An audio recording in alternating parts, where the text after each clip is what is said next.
Bonjour, aujourd'hui on va faire de la pâte à choux.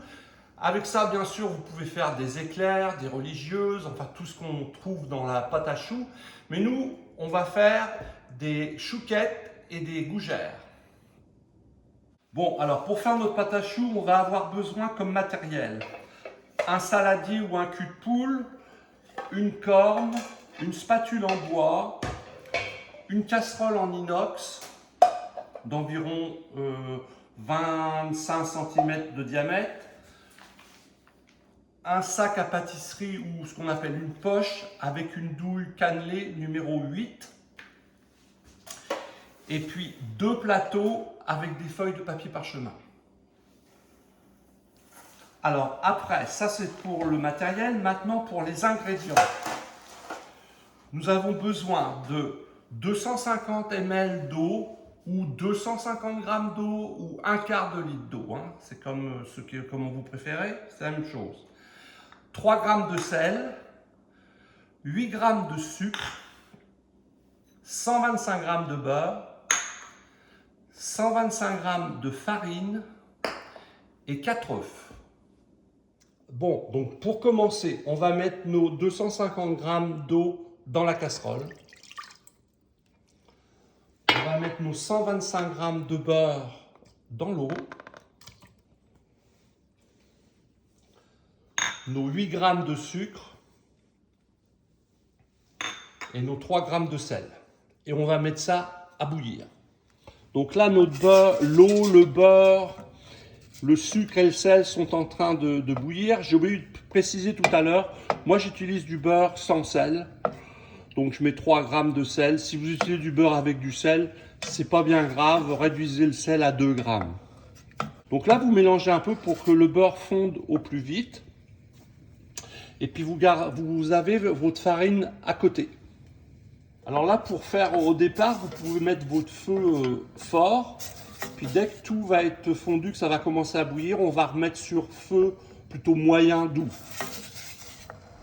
Donc voilà, là ça commence, on voit, ça va commencer à bouillir. Il n'y a plus de morceaux de beurre dans l'eau. Je vous rappelle que la farine, c'est de la farine type 55. Si vraiment il y a des grumeaux, tamisez-la. Sans ça, il n'y a pas besoin de la tamiser. Bon, vous voyez, alors là, ça commence à bien bouillir. On ne va pas le laisser bouillir pendant trop longtemps. Parce que sans ça, ça s'évapore, puis ça ferait qu'il y aurait moins d'eau. Donc dès que ça bout, je vais le mettre sur feu moyen. Puis là, je mets toute ma farine d'un seul coup. Et aussitôt, on mélange. Un petit peu moins fort. Et là, on mélange. On n'arrête pas de mélanger surtout. Hein. Alors là, on est en train de faire ce qu'on appelle, c'est sécher la pâte à choux. Vous voyez, si vous voyez bien sur la vidéo, ça se décolle complètement des bords. Puis ça attache pratiquement pas à la casserole. Et donc là, c'est bon, c'est fini. On va aller dans le cul de poule. Donc là, on amène ce qu'on a fait dans la casserole directement ici. On le met dans le saladier. Alors vous voyez, la casserole, elle est propre. Hein. Enfin, elle est propre, il faut la laver, mais c'est quand même assez propre. Donc, on met la casserole à laver, bien sûr. Et là, on va travailler à la main. Pour une petite quantité comme ça va très très bien. Donc, j'ai mes 4 œufs. Ce que je vais faire pour commencer, je vais mettre 2 œufs. J'ai mis mes 2 œufs et aussitôt, il faut se mettre à mélanger. Parce que si on attend trop, les œufs vont comme cuire et puis commencer à coaguler. Hein, la pâte est très chaude. Alors au départ, ça a un petit peu du mal à se mélanger, c'est normal.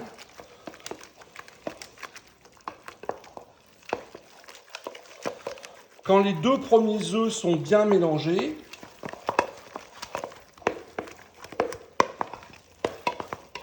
vous voyez, là on voit que la pâte est bien homogène. À ce moment-là, on va rajouter un troisième œuf, pardon, excusez-moi. Hop, on en garde un l'autre dedans.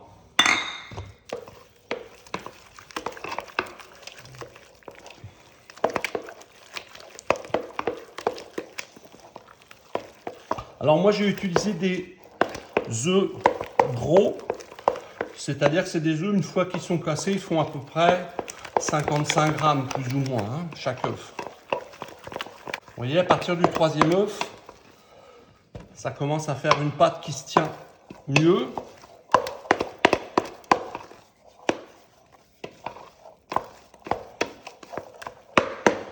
Voilà. Là, on va mettre notre dernier œuf.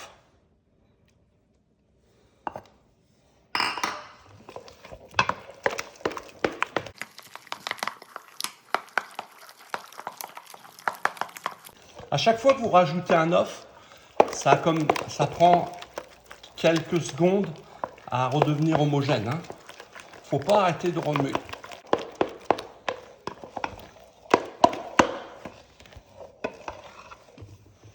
Voilà, notre pâte à choux est finie. Enfin, finie. Oui, elle est prête à dresser. Alors, vous voyez, ça fait une pâte qui quand même se tient assez bien. Hein. Surtout au départ, ne faites pas des pâtes trop molles parce que vous aurez du mal à les dresser après. Puis ça va faire des choses qui ont du plus de mal à cuire. Bon, donc là, j'ai oublié de le préciser tout à l'heure, mais bien sûr, il faut mettre votre four à 425 Fahrenheit ou 220 Celsius. Donc là, ce qu'on va faire maintenant, on va ce qu'on appelle dresser. Donc, je prends mon sac à pâtisserie, je l'ouvre, je mets ma douille cannelée, qui est une douille cannelée numéro 8. Voilà. Alors, ce qu'on fait pour éviter que la pâte à choux tombe, vous voyez, vous rentrez un peu le sac dans la douille, comme ça. Et puis, quand on a l'habitude, on peut le faire directement. Mais vous, ce que je vous conseille, c'est de prendre un pot comme ça. Et puis de le mettre dedans, là. Et puis de le mettre comme ça sur le bord. Voilà. On va mettre notre feuille de papier silicone dans le fond du plateau. Et puis là, une petite astuce pour que votre feuille ne bouge pas pendant que vous allez dresser. Vous prenez un peu de pâte à choux comme ça sur votre doigt. Vous en mettez sur les côtés, un peu dans le milieu, comme ça à peu près 9 points de pâte à choux. Vous voyez, juste avec le doigt comme ça. Et puis vous mettez votre feuille dessus et puis la feuille va coller. Ce qui va être beaucoup plus facile après pour faire le dressage. Donc là, comme j'ai dit tout à l'heure, on va faire des chouquettes, mais on va commencer par les chouquettes. Et puis après, on va faire des petites gougères. Donc pour faire les chouquettes, ce qu'on va faire, on va prendre la moitié de la pâte à choux. Vous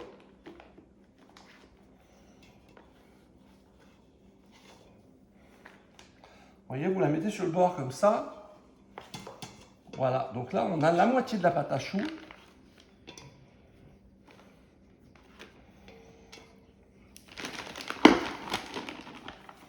Ce que vous faites maintenant, faites ça comme ça. Et vous voyez, ça ne tombe pas parce que je l'ai bloqué en bas. Donc là, on plie notre sac à pâtisserie. Ce qu'on fait maintenant, on le tient à l'envers. Vous ouvrez comme ça et puis vous allez pousser comme ça, vous voyez. Là, l'air s'en va en premier et puis vous êtes prêt à dresser. Alors, vous voyez, pour dresser, on va commencer comme ça. On fait, je vais bien m'avancer pour que vous puissiez voir. On fait comme des petits choux. Alors, le petit chou, on fait le chou, on arrête, virgule. On va en faire 7 comme ça. Vous voyez? Donc, espacé en gros de 4-5 cm. Voilà. Là, en quinconce, on va en faire entre deux.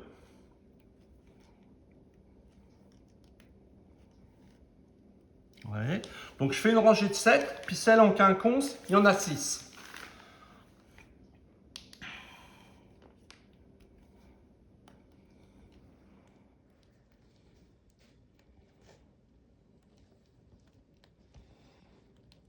Bon, vous voyez là à peu près, j'ai fait donc à peu près une quarantaine de chouquettes. Alors les chouquettes, maintenant, pour les finir, ce qui est bien important, il faut que vous vous procuriez ce qu'on appelle du sucre en grains. C'est du sucre qui a une granulométrie un peu plus épaisse. On s'en sert aussi pour décorer ou des choses comme ça. Alors, vous allez trouver ça que dans les magasins spécialisés pour les produits de boulangerie. Donc, bien important aussi, bien faire ça sur une table propre. Vous allez comprendre pourquoi. Donc, dans un premier temps, je prends du sucre et j'en mets sur la première rangée très généreusement. Ouais, on couvre pratiquement les chouquettes là, de la première rangée. Voilà. Une fois que vous avez fait ça, vous allez prendre votre plateau et puis vous faites sauter le sucre comme ça. Là, quand vous arrivez un peu plus que la moitié, vous allez de l'autre côté, vous le faites sauter. Voilà. Vous voyez, vos chouquettes sont bien recouvertes et puis vous allez voir l'utilité d'avoir la feuille qui est bien accrochée à la plaque, c'est que, hop, on va faire tomber l'extrait de sucre. Voilà. Et puis là, vous avez vos chouquettes qui sont complètement recouvertes de sucre. Donc là, maintenant, on n'a plus qu'à les mettre au four. Avant qu'on fasse nos gougères, donc mes petites chouquettes, mon four est à 425. La grille est à peu près dans le milieu. Je vais mettre mes chouquettes au four à 425. Et là, dans un premier temps, je vais mettre ma minuterie sur 12 minutes. Donc là, ça fait 12 minutes que les chouquettes cuisent. Je vais entrouvrir ma porte de four pour qu'il y ait un tout petit peu d'air qui sorte. Alors pour la bloquer, après j'utilise une petite spatule en bois de manière à ce que je laisse un petit espace, vous voyez, quelques millimètres pour que la pâte à choux finisse de cuire sans buer. Voilà, je la mets comme ça. Alors je vais vous l'ouvrir pour vous faire voir comment ils sont là déjà. Vous voyez comme ça a bien gonflé. Hop, on va le mettre là. Et puis on va laisser ça comme ça. Voilà. Donc là maintenant, on est reparti pour un autre 15 minutes de cuisson. En général, la cuisson des chouquettes, c'est entre 25 et 30 minutes selon les fours. Donc là, j'ai remis 15 minutes, on va les vérifier et puis après, on décidera si on laisse quelques minutes ou si on les sort. Bon là, vous voyez, ça fait 25 minutes donc qu'elles cuisent. Ah, elles sont bien cuites, c'est parfait. Bon là, c'est un petit peu plus brun, c'est une question de four. Mais là, ils sont très belles. Donc hop, on va les sortir. Pendant que nos chouquettes sont en train de cuire, on va faire notre petite gougère. Donc, il me reste la moitié de ma pâte à choux. Dans la moitié de ma pâte à choux, je vais mettre 100 grammes. Là, aujourd'hui, j'ai pris, c'est de la mozzarella râpée. Ça pourrait très bien être de l'emmental râpé, c'est très bon. Ou d'autres fromages qui vous feraient plaisir, du cheddar ou des choses comme ça. Donc, je mets mes 100 grammes de fromage dans la moitié de ma pâte à choux qui reste. Donc, mes 100 grammes de fromage sont là. Et puis là, je vais les mélanger avec la pâte à choux. Alors ça se mélange assez bien.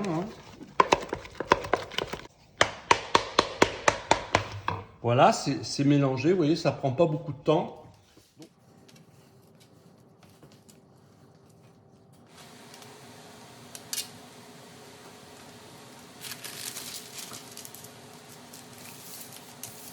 Donc là maintenant on va mettre le restant de notre pâte à choux avec le fromage dans le sac à pâtisserie. On va réutiliser notre corne bien sûr. Voilà.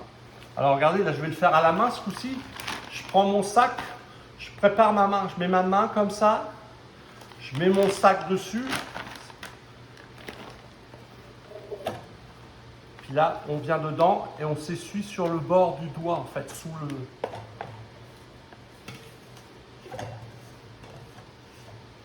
Voilà.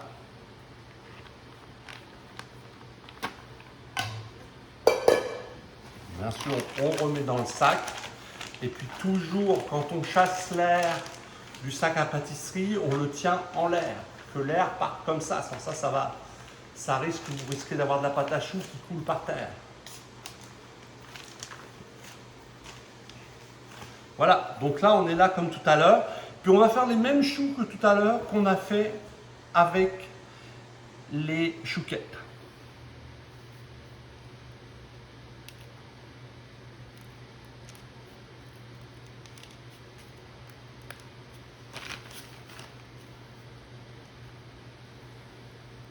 C'est important que vous les fassiez de la même grosseur, hein, soit plus gros ou plus petit, parce que si vous en faites des gros, des petits, ben après ça va cuire mal sur la plaque. Les gros vont pas être cuits alors que les petits vont brûler. Vous voyez, on a un tout petit peu plus de petites gougères, c'est normal. On a rajouté 100 g de fromage.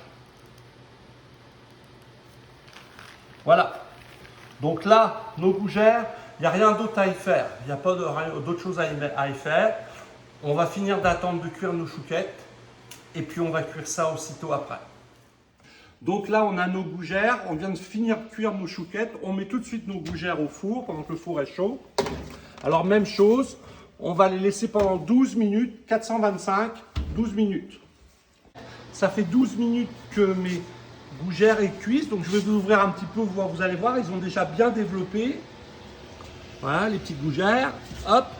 Et puis on va mettre, comme tout à l'heure, on met une cuillère juste pour maintenir la porte, vraiment un petit filet entrouvert.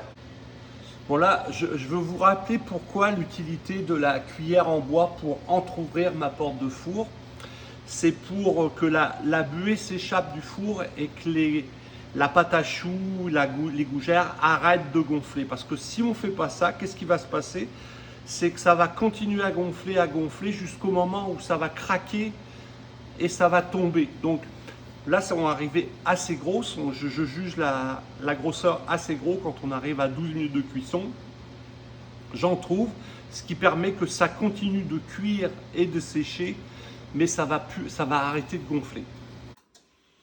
Donc là, voilà. Oups. Voilà nos petites gougères. Bon, donc là, vous voyez, nos petites gougères sont cuites. Alors, je vous rappelle, ça, les petites gougères. Alors, les petites taches brunes, là, que vous voyez, c'est normal. C'est les morceaux de fromage dans la gougère qui prennent un peu plus de couleur que la pâte à choux. Donc ça, excellent pour faire des apéritifs, juste comme ça. Juste manger ça pour un snack, vous allez voir que c'était très bon. Ce que vous pouvez faire aussi, quand ils sont froides, mais là, je vais vous en couper une chaude, vous voyez.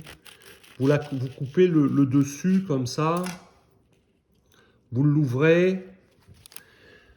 Quand c'est froid, vous mettez un petit chou de crème mornay ou de la béchamel aromatisée à quelque chose. Vous pouvez remettre le petit chou par-dessus, un peu de gruyère, vous repassez ça au four, ça fait des petits amuse-gueules vraiment très très bons. L'autre chose, alors bon, les petites chouquettes, elles, vous voyez, donc là c'est pareil, les chouquettes, j'en ai ouvert une, je peux en rouvrir une. On peut aussi, ça se mange comme ça, hein, normalement c'est comme ça. Mais si vous voulez aussi, vous pouvez les ouvrir, vous faites une belle petite rosace de crème chantilly ou une mousse au chocolat, des choses comme ça. Vous remettez le truc par-dessus, ça fait d'excellents petits fours. Mais ça suffit à soi-même, quoi. Je dirais c'est bon juste comme ça aussi. Donc, bonne fête. Profitez bien de ça, profitez à vos amis. Comme je vous dis, la recette, vous pouvez la séparer en deux. Vous faites moitié-moitié ou vous faites tout sucre ou tout gougère. Et puis, bientôt, à la prochaine sur Autour du Pétrin.